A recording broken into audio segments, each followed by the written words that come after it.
যে জুলাই সনদে স্বাক্ষর করেছি সেই জুলাই সনদকেও আমাদের সম্মান করতে হবে এবং সেজন্যই আপনাদের সকলকে অনুরোধ করব যে ধানের শীষে যেমন সিলটা দিবেন 12 তারিখে, একই সাথে আপনাকে যে দ্বিতীয় ব্যালট পেপারটি দিবে হ্যাঁ এবং না, সেখানে হায়ের পক্ষে দয়া করে আপনারা রায় দিবেন।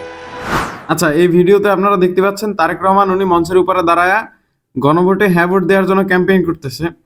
আর ওনার দলের তৃণমূল পর্যায়ের নেতাকর্মীরা, বিশেষ করে আমার এলাকায় আমি যতটুকু দেখছি সেখানে দেখছি সবাই না ভোটের জন্য ক্যাম্পেইন করতেছে। আচ্ছা, এখন এই ব্যাপারটাকে আপনারা কিভাবে দেখবেন? মানে উপরে এক ভিতরে আর এক, ঠিক আছে? এটা তো এক ধরনের মুনাফিকিতা, তাই না? এটা জাতির সাথে এক ধরনের মুনাফিকিতা বলা যায় না? বলেন। আরে ভাই, এই গণভোটটা আসছে কোথা থেকে বলেন? গণভোটটা আসছে জুলাই সনদ থেকে। জুলাই সনদ আসছে কোথা থেকে? এই যে জুলাই আগস্টে ছাত্র জনতা জীবন প্রাণ দিয়ে স্বৈরাচার দেশ থেকে বিদায় করছে, ওদের প্রস্তাবনা থেকে ওরা আন্দোলন করে এই সংস্কার প্রস্তাবনাগুলো আনছে, ঠিক আছে? এই সংস্কারগুলো রাষ্ট্রে করতে হবে, ঠিক আছে? এইখান থেকে আসছে এই গণভোটটা। বা গণভোট যদি না হয় তাহলে সংবিধান সংস্কার করা যায় না।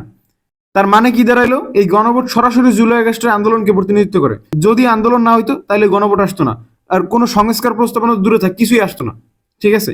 আচ্ছা, এই 17 বছর আমরা দেখছি না বিএনপি আন্দোলন করছে, রোডে ঘাটে ছিল, আমরা দেখছি না আন্দোলন করছে। তাদের আন্দোলনের মাধ্যমে কি হাসিনার শাসনামলে কোনো পরিবর্তন হয়েছে? হাসিনার গদি নড়ছে? হাসিনা তাদের ভয় পাইতো? কিছুই হইতো না। ফাইনালি 2024 সালের জুলাইয়ে ছাত্র আন্দোলনের মাধ্যমে হাসিনার পতন হয়েছে। আন্দোলনের মাধ্যমে বিএনপি রাস্তায় নামছে। আন্দোলনের মাধ্যমে বিএনপির রাজনীতির সূচনা নতুনভাবে হয়েছে, জামাতের রাজনীতির সূচনা হয়েছে, ইসলামী আন্দোলনের সূচনা, প্রত্যেকটা রাজনৈতিক দল আবার প্রাণ ফিরে পাইছে। তো এখন এসে যদি আমরা এই জুলাইকে অস্বীকার করি, ঠিক আছে, এই জুলাইয়ের পরবর্তী সংস্করণ গণভোটে যদি আমরা না ভোট দেই, তাহলে তো এটা ভাই এই যে জুলাই শহীদদের সাথে এক ধরনের প্রতারণা করা হয়, এক ধরনের মুনাফিকি করা হয়, এই যে এদের শহীদদের রক্তের সাথে প্রতারণা করা হয়। যেই জাতি তার ইতিহাসকে মূল্যায়ন করে না তার ধ্বংস অনিবার্য ভাই, ঠিক আছে? ইতিহাসের মূল্যায়ন করা জরুরি, ঠিক আছে? তার সূচনা হয়েছে কোত্থেকে এটা যদি সে ভুলে যায় হইলো কিছু। আচ্ছা, তারেক রহমানের তৃণমূল পর্যায়ের নেতাকর্মীরা তারা গণভোটে না ভোটের প্রচারণা করা মানে কি? পার্টির হাইকমান্ড থেকে অবশ্যই নির্দেশনা আছে, পার্টির হাইকমান্ড যেটা বলবে তৃণমূল পর্যায়ে সেটাই মানবে নেতাকর্মী। কথাটা বুঝছেন আমার, ঠিক আছে? আচ্ছা, এইবার ধরেন তারেক রহমানের নির্দেশনা যে গণভোটে সবাই হ্যাঁ ভোটের প্রচারণা করবেন, কিন্তু তার নেতাকর্মীরা তার কথা শুনে নাই, ঠিক আছে? এটা তো হইতে পারে নাকি? তার মানে কি বোঝা গেল? যে বিএনপির তৃণমূল পর্যায়ে কোনো হাইকমান্ডের কোনো কন্ট্রোল নাই, ঠিক আছে? তো বোঝা গেল যে একটা দলের যাদের তৃণমূল পর্যায়ে নেতাকর্মী যারা কন্ট্রোল না করতে পারে, এরা যে ভবিষ্যতে কিভাবে রাষ্ট্র পরিচালনা করবে আই ডোন্ট নো।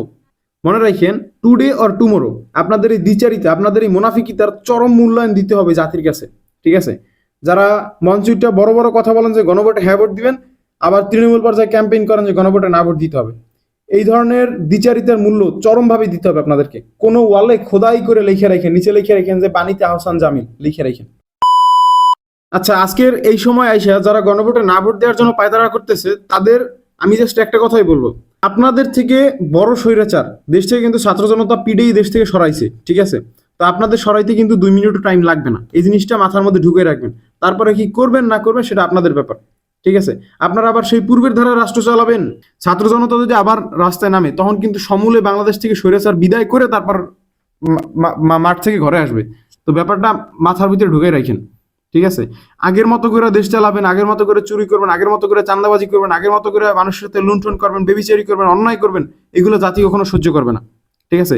গণভোটে না ভোট দেওয়া মানে হচ্ছে জাতির সাথে বেইমানি করা। এখন যারা কয় না যে গণভোটে হ্যাঁ ভোট দেওয়া মানে পাকিস্তানে নিয়ে যাওয়া, শালার বেইমান কোথাকার। জুলাই আগস্টের আন্দোলন হলে তোদের রাজনীতি থাকতো, তোরা এখন রাজনীতি নতুন করে রাজনীতি সূচনা করতে পারতি? এটা কখনোই সম্ভব ছিল না। জুলাই আগস্টের যদি তোরা শ্রদ্ধা না করতে পারো তাহলে তোদের রাজনীতি করার কোনো দরকার নাই। তোদের নতুনভাবে রাজপথে নামার সূচনা করে দিয়েছে জুলাই আগস্ট। এই জুলাই আগস্ট থেকে আবার প্রস্তাবিত সংশোধনী হচ্ছে গণভোট তথা সংবিধান সংস্কার, এভরিথিং। এটা অস্বীকার করো। তো এই পর্যন্তই। আল্লাহ হাফেজ, ভালো থাকবেন। আর গণভোটে সবাই হ্যাঁ ভোট দিবেন, ঠিক আছে? কোনো কথা চলবে না, কারো কোনো মতের প্রচারণায় পা দিবেন না, কারো কোনো কথার ফাঁদে পা দিবেন না, ঠিক আছে? আল্লাহ হাফেজ।